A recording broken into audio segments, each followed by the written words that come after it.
Every morning began the same way. I'd wake up, brew a pot of coffee, grab my keys, and step outside ready to face another day at work.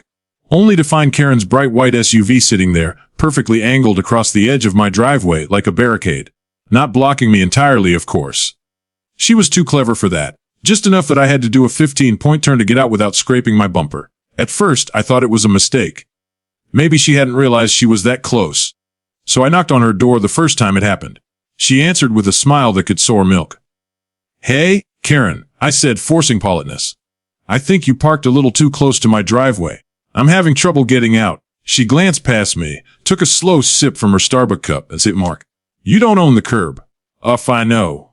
But. She cut me off. "Then we're good," and she shut the door in my face. That was the first time I realized what of neighbor I was dealing with. Karen was the self-appointed queen of our HOA. Technically, she was only the vice president, but everyone knew she was the one pulling the strings.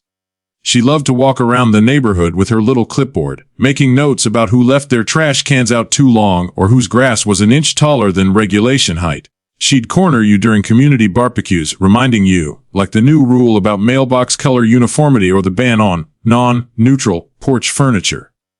The woman lived for control, so when she started parking in front of my driveway every day, I suspected it wasn't an accident. The second time it happened, I took a photo and sent it to the HOA board. No response. The third time, I sent another one. This time, Karen herself replied to the thread. "Hi Mark, sorry for any inconvenience. The street is community property. Perhaps if your driveway wasn't so narrow, this wouldn't be an issue. Just a thought." Just a thought. After that, I noticed something strange.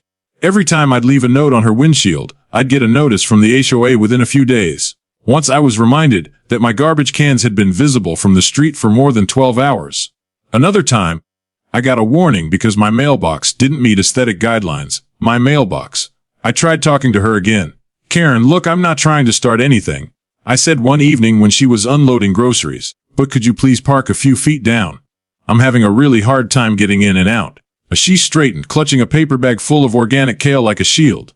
"Mark, I follow the rules. Maybe you should take that up with the HOA." "I did," I said. She smiled sweetly. "And I'm sure they'll handle it appropriately." The next morning, there was another letter taped to my door. Apparently, the color, my front, a dark navy, was too bold for the community's design standards. Funny front door was fire engine red. By then, I was done playing nice. I started keeping a small log in a notebook. Dates, times, photos. Every instance she blocked me in, every passive-aggressive comment, every pointless OA citation. My coworkers joked I was living in a suburban thriller. Maybe I was. But the thing about suburban wars is, they're fought in silence. No shouting matches. No open conflict. Just little paper cuts, one after another, until someone finally snaps, and I was close. One morning I had a job interview across town. Big opportunity. Something I'd been working toward for months. I got dressed, grabbed my folder, and went outside to find her SUV again. Right across my driveway, I knocked on her door, harder this time. She opened it wearing a silk robe, her hair in perfect curls. "Mark, it's 7:30 in the morning. You're blocking me in again. Told you, it's public property." "Karen, I have somewhere important to be." She tilted her head. "Then you should probably leave earlier." I stared at her for a long moment. She closed the door slowly, like she was savoring the last word. I missed that interview. That night, I came home to find a letter taped to my garage. Another HOA violation. This time about unapproved exterior lighting. The lights she was complaining about were solar path lights that the HOA newsletter had recommended last month. I sat in my driveway for a long time, staring at the reflection of her SUV in my car window. She was parked in her driveway that evening, of course, no doubt watching from behind her blinds. Something in me shifted that night. I realized that asking nicely wasn't going to change anything. Reasoning with Karen was like trying to convince a raccoon not to dig through your trash. She thrived on pushing people's buttons because she thought no one would push back. So I started thinking. Not angry thinking. Strategic thinking. I pulled up the HOA bylaws online and started reading through them. Every section, every line about landscaping, property lines, street access, and decorative installations. If she could play by the rules, so could I. That's when the idea began to form. Slowly, quietly, but solid as concrete. I sketched it out on paper first, a series of large planters along the edge of my driveway. Perfectly legal, perfectly decorative, and perfectly positioned so no vehicle could park there again. I checked the regulations. No rule against planters, no minimum setback requirement, and no clause about obstructions, unless they blocked the sidewalk. They wouldn't. Over the next few days, I started researching materials. Concrete, steel, stone. Something too heavy to move, too sturdy to argue against. I called a local landscaping supplier about custom planters. Big ones, I said. Like really big are we talking? The guy on the phone asked. I smiled. Big enough that a white SUV can't nudge them out of the way. Blood. Say no more. For the first time in months I felt calm. Not angry, not frustrated, just focused. Karen could keep her clipboards and her fake smiles. I was done playing her game. Because the next move would be mine. And this time she wouldn't be able to lift it, move it, or manipulate it out of existence. Not when it weighed 4 tons. The planters arrived on a Tuesday morning, just after sunrise. The end of morning that smells faintly of fresh, cut grass, and wet concrete. I'd taken the day off work, partly because I wanted to make sure everything went smoothly, and partly because I wanted to see the look on Karen's face when she realized her parking days were over. A deep rumble echoed down the street as a flatbed truck rolled up in front of my house. The neighbors began to peek out their curtains, curious. The driver, a big guy with forearms like tree trunks, hopped out and waved at Mark. Yep, I said, trying to hide my grin.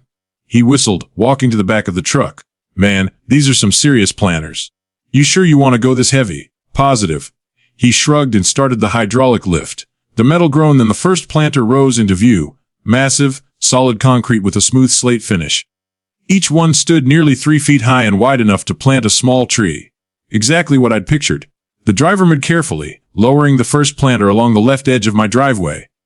The sound of it settling onto the pavement was deep and final, like a period at the end of a long sentence.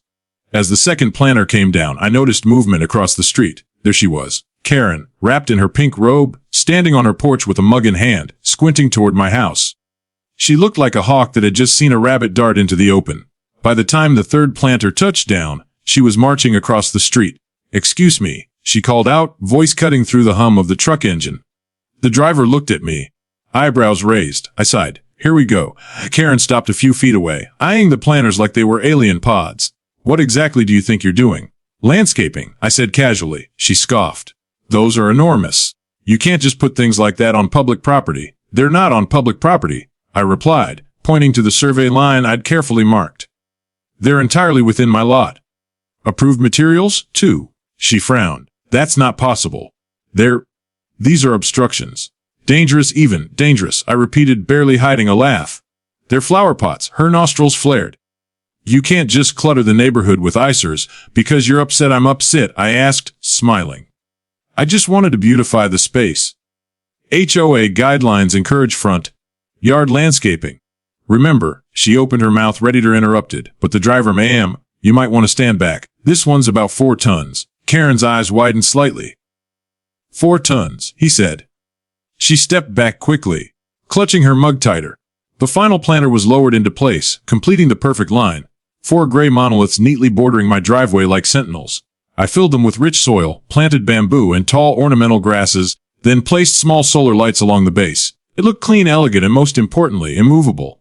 Karen hovered for another minute, fuming in silence. She muttered, "This isn't over." I smiled. It never is. When the truck drove off, I stood there for a moment, admiring my work. The planters looked incredible, into something almost magazine-worthy. And best of all, there was no way Karen's SUV could ever squeeze in front of it again. The next morning, I was sipping coffee on my porch when I heard the familiar rumble of her car. She slowed down as she approached my driveway, eyes narrowing. The gap that used to tempt her parking habits was now completely sealed off by my line of concrete.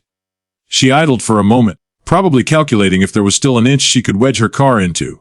There wasn't. I watched her reverse awkwardly, then speed off around the corner. Day I left for work easily for the first time in months. No obstacles, no frustration, just smooth sailing. But of course I knew Karen wouldn't let it go. That evening when I came home, a piece of paper was taped to one of the planters. It flapped lightly in the wind. I pulled it off and read the familiar scrawl in looping cursive. These planters are an eyesore. Remove them immediately or face fines for violating community aesthetic standards. Karen, Eco Vice President. I laughed so hard I had to sit down on my porch step. Instead of tearing it up, I took a photo and addressed it to an email addressed to the HOA president, not Karen, and CC'd the entire neighborhood email list. Hi all. Just wanted to clarify that these planters are within property lines and fully comply with HO Landscaping Regulations Section 4B, page 17. For reference, I've attached photos and measurements. Karen seems to believe they violate some aesthetic standard, but perhaps we can review the guidelines together. I hit send and went about my evening. By the next morning, my inbox was full. The HO president replied first, "Mark, your planters are in full compliance. They're an excellent addition to the neighborhood. Thanks for checking." Then came replies from other neighbors. "Hose look great, Mark. We were thinking of doing something similar." Finally, someone standing up to Karen. "Can you send me the company that made them?" Buried at the bottom of the thread, a short reply from Karen. "This discussion should have been private. Please refrain from unnecessary group emails." It was glorious. A few days later, I caught her standing on the sidewalk across from my driveway again. She was just staring at the planters, her arms folded tightly across her chest. I pretended not to notice as I watered the bamboo. The wind rustled through the leaves, whispering like soft applause. Eventually, she walked away muttering to herself. From then on, she parked exclusively in front of her own house. Sometimes I'd see her SUV pause for a moment near my driveway, as if she was still tempted to reclaim her of spot. But the wall of stone and greenery made sure she couldn't. The best part was how everyone else started copying the idea. Within a month, 3 other houses on our street had added similar planters. Those smaller ones, of course. The neighborhood went from dull suburban monotony to something that actually looked cared for. The HO even sent out a newsletter praising the increasing attention to curbside beautification. They didn't mention me by name, but I knew. One Saturday as I was trimming the bamboo, Karen walked by with her dog. She didn't make eye contact, but I noticed her glance up at the plants. Tall, green, thriving. Her dog paused to sniff one of the planters, and for a split second, I thought she might let it happen out of spite. But she tugged the leash and hurried away. I couldn't help smiling. It wasn't just about revenge anymore. It was about peace. Real solid peace, built from concrete and quiet defiance. Every time I backed out of my driveway now, I'd look at those planters and feel that small spark of satisfaction all over again. Not because but because I'd stopped letting her get to me. I'd taken control back, without yelling, without fighting, without stooping to her level. Just a little creativity, a lot of patience, and 4 tons of immovable proof that sometimes the best way to deal with a bully is to build something they can't move.